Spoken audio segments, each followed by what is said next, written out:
Alain Soral, qu'est-ce qui se passe entre les femmes et nous? Pourquoi on voit tellement de chic filles d'une trentaine d'années vivre toutes seules? D'abord, on constate un paradoxe, c'est que plus les garçons et les filles se ressemblent, plus ils ont du mal à se désirer.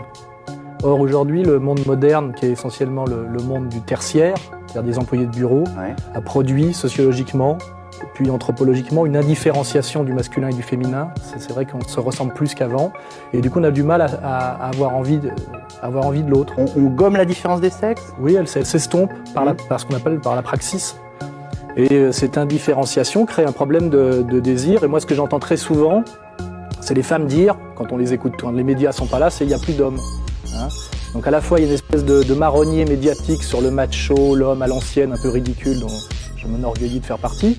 Et en même temps, dès que les filles sont entre elles ou qu'elles ont bu 2-3 verres et qu'elles sont là, elles disent il n'y a plus de mecs. La fille qui se retrouve à 35 ans, seule, qui n'a pas fait de gosse parce qu'elle a voulu faire d'abord une carrière et que finalement elle ne trouve pas le mec pour le faire et qu'il y a une espèce d'angoisse. Effectivement, l'horloge biologique de la femme tourne beaucoup plus vite, c'est une réalité. La femme désirable, après 35 ans, elle est out sur le marché. Donc il y a toute une manipulation, tout un travail, je dirais, à la fois de structure et d'esprit qui fait qu'effectivement il y a beaucoup de femmes des villes du secteur tertiaire, c'est d'abord un phénomène, on va dire, occidental, des social-démocraties avancées.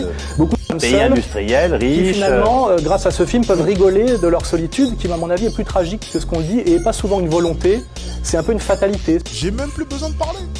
Je vais laisser couler la vidéo, j'ai plus rien à dire. De toute manière, il dit exactement ce que je m'apprête à dire. Donc ça sert à rien de parler. Allez, je laisse faire son numéro, il est bon.